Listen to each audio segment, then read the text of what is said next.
Bonjour Frédéric. Bonjour Céline. Bonjour à tous, bonjour à toutes. On est ici aujourd'hui pour faire le point sur deux grosses actualités qui concernent les auteurs et les autrices littéraires. On va commencer avec une mesure de soutien qui concerne les auteurs qui a été mise en œuvre par le cabinet du ministre, et le ministre d'ailleurs, le vice-premier ministre et ministre de l'économie et du travail d'Hermagne. Frédéric, est-ce que tu peux nous en dire un peu plus sur le contenu de cette mesure, en quoi elle consiste? Oui, alors le ministre d'Hermann est soucieux en fait d'aider les personnes physiques, autrices, auteurs et artistes-interprètes qui vivent des moments très difficiles. Il en est tout à fait conscient et il s'est basé sur les pertes en fait de droits d'auteur et de droits voisins de ces personnes pour obtenir un budget du gouvernement et il discute actuellement avec notamment la SCAM et d'autres sociétés d'auteurs et d'artistes-interprètes pour mettre en œuvre ce dispositif d'aide nouveau. Très bien. Et alors la SCAM, nous, ce qu'on fait, c'est qu'on réfléchit, on construit des solutions pour faire en sorte que ce dispositif puisse bénéficier aussi aux auteurs et aux autrices littéraires. Comment est-ce qu'on travaille là-dessus et quelles sont les solutions, les propositions qu'on a formulées? Voilà, alors il s'agit de bien sûr aider les auteurs et les autrices qui ont eu des activités annulées à cause de la crise sanitaire. Hein, c'est bien dans ce cadre-là que les aides interviennent.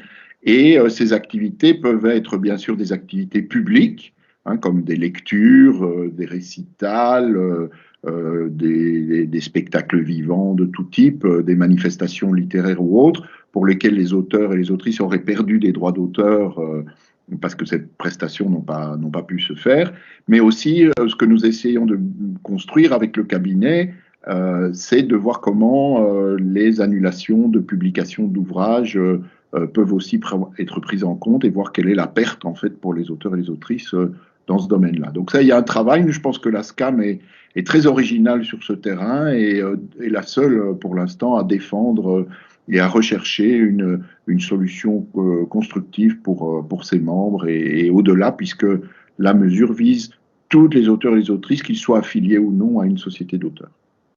Très bien. Et donc là, en termes de calendrier, on va travailler assez vite et on aura assez vite certainement des solutions et des nouvelles en tout cas. Alors en fait, les décisions seront sans doute prises dans les prochaines semaines et puis la mise en œuvre suivra selon les dispositifs parce qu'effectivement, on peut avoir des dispositifs qui demandent d'interroger les auteurs et les autrices sur leur situation et sur les pertes subies, ce qui prendra évidemment un peu de temps puisqu'il faudra envoyer le questionnaire, recevoir les réponses et puis traiter chaque demande. Merci. Donc ça, on parlait d'un autre dossier tout à fait important pour les auteurs et les autrices littéraires. Il s'agit de la transposition dans le droit belge d'une nouvelle directive européenne. Et là aussi, le cabinet du ministre d'Hermagne a fait circuler un projet de loi.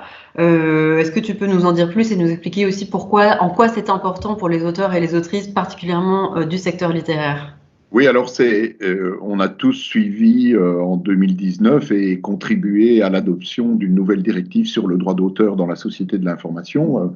Vous vous souvenez sûrement des grands débats qui ont eu lieu au niveau européen sur le sujet.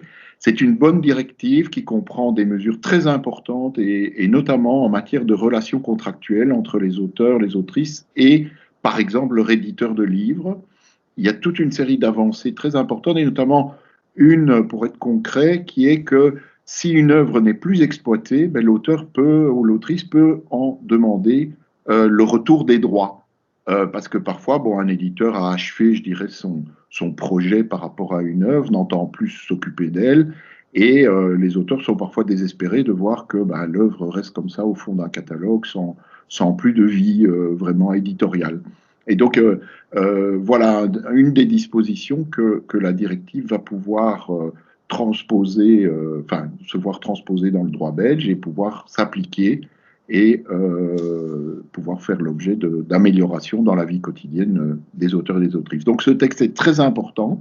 Il comporte aussi d'autres mesures, comme par exemple le fait que des réseaux sociaux ou des sites Internet des plateformes contributives comme par exemple YouTube ou Instagram ou Facebook vont devoir mieux respecter le droit d'auteur et contribuer à la rémunération des auteurs et des autrices dont les œuvres sont utilisées sur ces réseaux sociaux. Donc c'est une très bonne nouvelle, c'est un très gros sujet sur lequel, évidemment, là aussi, nous allons collaborer constructivement avec le cabinet d'Hermann qui avance très bien et il faut le remercier pour ça.